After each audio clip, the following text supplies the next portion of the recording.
Contra o Jequié, Ceni já falou sobre isso, né? E provavelmente teremos aí uma equipe muito mesclada, né? Uma equipe muito modificada.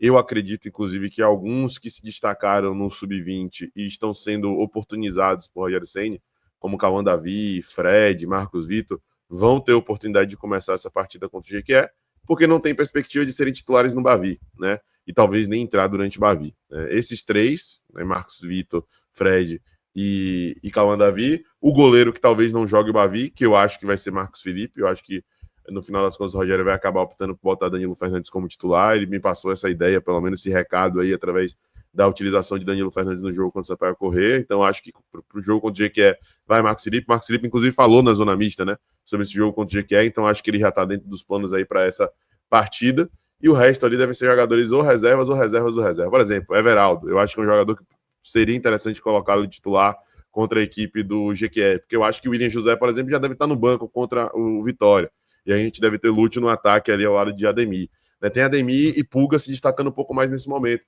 Bota Biel de titular contra o Jequié ao lado de Everaldo. E aí no meio mexe um pouco mais, né? Tem Iago Felipe que ainda mal jogou, né? Tem outros jogadores aí do meio campo que podem jogar contra a equipe do Jequié.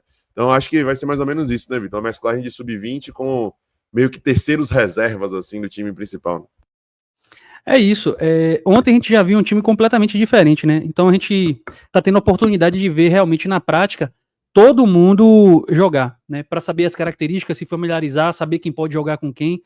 Eu queria até puxar aqui uma discussão, não sei se você concorda, enfim, a gente nem chegou a discutir isso nos bastidores, mas eu tenho ficado com a sensação de que Cauli e Everton Ribeiro eles já não têm mais a capacidade de jogarem juntos. Eles estão se anulando muito, pelo menos na minha visão, assim, da onde eu fico, eu tenho essa sensação de que tá uma coisa meio que embaraçada ali, um tomando o espaço do outro, e são dois jogadores inteligentes, né? Eu esperava que eles tivessem uma desenvoltura muito parecida com o que tiveram no ano passado, no início do ano passado, quando os dois começaram a jogar, que, porra, parecia jogar por música, e hoje parece que cada um tem segurado ali um tom diferente, né? E tem se embolado um pouco, então eu acho que ocasiões como essa, por exemplo, do time que vai jogar agora lá em Jequié, precisa ser estudado algo nesse sentido, para poder dar uma oportunidade para um e para outro, para que eles ganhem confiança e, de repente, se tenha um entendimento mais claro, né, de como é que será esse time. Hoje eu não consigo definir exatamente quais são os titulares do Bahia, né? Tá tudo muito embolado, assim, tá tudo muito acho que nem Ceni ainda. Acho que nem Ceni consegue ainda. E é isso, eu acho que esse início de campeonato exige muito treino e muita conversa também. Existe muita honestidade também do jogador, sabe? De conversar entre si, não terem vaidade. Eu acho que é o ponto principal desse início de temporada. Porque, meu amigo, eu sei que todo mundo quer jogar. Mas se o cara também se comprometer a jogar no sacrifício em uma situação em que ele pode prejudicar ele e ao Bahia, aí vai ser ruim pra todo mundo, né? Eu acho que Ceni, esse ano, a impressão que eu tenho é muito reduzido o recorte. Mas a impressão que eu tenho é que esse ano ele não vai sustentar a ideia que muitas vezes norteou ele em 2024.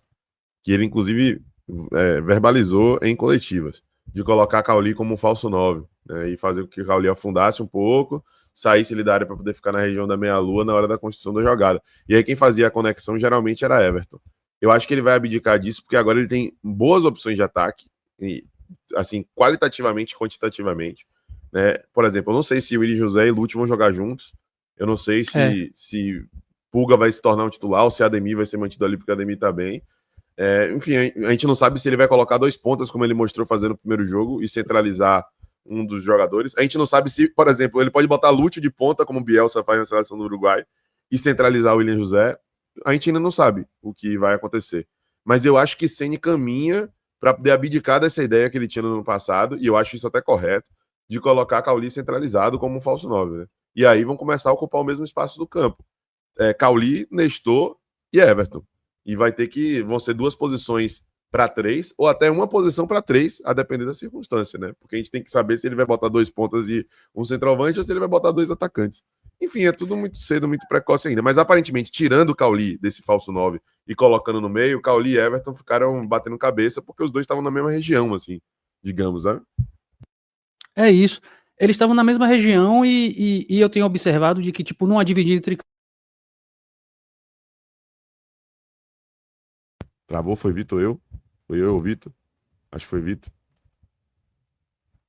Acho que foi Vitor. Fala no chat, dá feedback, vambora, que aqui não apareceu nada de instabilidade de internet, mas pode ser que seja eu mesmo, porque a internet aqui tem oscilado, meus amigos. Vou aproveitar para ler alguns comentários enquanto o Vitor não se restabelece aí. Vitor travou, então tá, foi Vitor. Obrigado, Reinan, obrigado, Marisete. Marisete tá sempre conosco aqui, diga-se de passagem. Ó, o nosso querido Vini Fiuza botou, rapaz, sem querer cornetar, mas Santiago Rodrigues era um jogador essencial nesse esquema e bem acessível, e o Bahia não quis trazer. Cara, eu acho que ia ser mais um dessa discussão aqui com Nestor, Cauli e Everton Ribeiro, porque ele faz muito esse jogo associativo, Santiago. Ele é muito mais meia atacante, né? Aquele cara que se aproxima dos pontas, que joga, né, fazendo conexões frequentemente. Eu acho que Nestor e Everton Ribeiro têm características parecidas para poder ficar como centrais nesse jogo com dois pontas. E eu acho que Cauli vai acabar tendo um pouco mais de dificuldade de fazer isso, porque Cauli gosta de jogar mais próximo da área. Sabe como é? Eu acho que Everton Ribeiro e Nestor têm mais essa capacidade de fazer para-brisa, de ficar ali à frente dos volantes e não entre o volante e o zagueiro, né? De pegar essa bola e ser o cara da conexão, né? O cara do jogo associativo. Então, eu acho que se Ceni mantivesse 4-2-3-1 ou 4-3-3, como queira, eu acho que vai ser mais difícil para Cauli. A minha impressão é essa. E aí vai ter uma briga mais intensa entre Nestor e Everton Ribeiro. Mas é difícil falar isso aqui agora, né? De que Cauli tem que comer banco, não sei quem tem que comer banco. Sim, o que eu sei aqui, Everton Ribeiro, aqui, Biel, Jean Lucas, Cauli, são jogadores que vão ter que correr atrás para caramba, né? Porque os concorrentes à vaga chegaram mostrando bom cartão de visitas, né? E chegaram já aí mostrando muita imposição no seu estilo de jogo, né? No caso de Pulga, para Biel, vai ser bem complicado, até para Ademir também, essa disputa direta. Acho que no próximo jogo, que sem optar por esse 4-3-3, ele, por exemplo, já deve optar por Pulga e Ademir. Não sei se ele vai optar por Ademir e Biel, como aconteceu no primeiro jogo, sabe? No caso de Jean Lucas, Eric, e no caso de Cauli, Everton Ribeiro e Nestor. Então, assim, novamente a gente volta à discussão da competitividade, né? Esses caras vão ter que correr atrás aí para poder ter espaço dentro da equipe. Vitor vitoriou aí, mas já voltou. É isso, a internet aqui tá bem. A internet tá bem ruim. Não, o que eu falo é que, tipo assim, eu acho que até o próprio Nestor mostrou um pouco mais de capacidade de composição, né? E um pouco mais de vigor físico do que o próprio Cauli, né? Acho que na dividida também entre Everton Ribeiro e Cauli há um abismo muito grande hoje de contribuição, né, para o jogo. Ceni tem optado, né, por colocar jogadores que têm mais capacidade física, assim, e me parece que Cauli ainda não tá nesse auge físico, né, e também não tem essa disposição toda de ficar recompondo o tempo todo, né. Me parece que até por questões técnicas, assim, ele tem muita dificuldade, mas é uma dificuldade absurda de conseguir, sabe, fechar espaço, até para fechar espaço, não tô falando nem de combate mesmo, e que é alvo de chateação da torcida, né? Porque tem vezes que é para apertar, ele não aperta, tem vezes que quando ele aperta, ele chega meio frouxo na dividida. Então, eu entendo, né, que o time é feito por várias características, é uma coxa de retalho, mas nesse novo Bahia e nesse novo futebol, futebol moderno. Acho que travou de novo. Cara, o Vitor tava falando, tava me coçando aqui pra até comentar, intervir, né, dar meu pitaco também. E eu acho que essa parada de Cauli vai acabar pesando ao longo da temporada contra ele se ele não, né, não adquirir essa característica de recomposição. Porque eu lembro de um conteúdo muito bom feito pelo Caio Alves lá da ESPN, inclusive mandou um abraço para ele. Ele apareceu aqui no canal em alguns currículos tricolores, né? E ele mostrou uma característica de Nestor que poucos levaram em consideração, ou que muitos de maneira precipitada não se atentavam a ele.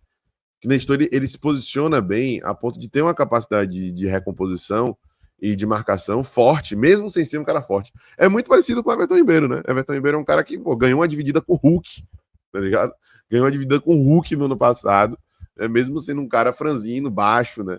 Porque consegue se posicionar bem, porque consegue fazer bem a leitura. E Nestor tem isso. Muita gente acha que pelo aspecto físico dele, ele acaba ficando para trás, mas ele tem isso. Então, assim, Cauli vai acabar ficando para trás nessa disputa se não acabar adquirindo esse tipo de característica. Essa impressão aí tá bem evidente no momento. Ou talvez até Cauli ele adquira um novo posicionamento, né? Ele vai ser o cara que vai entrar mais como um atacante ali, como um terceiro homem no ataque, do que propriamente como aquele cara de conexão, aquele terceiro homem de meio campo que Nestor e nosso querido Everton Ribeiro podem fazer, tá? Mas É isso, acho que eu voltei agora, né? Voltou. Hoje aqui o negócio tá complicado. Mas é isso, né? Como eu falei, né? Eu acho que tem muito a ver com o que a gente disse no início da live sobre essa questão de competitividade. Pois é.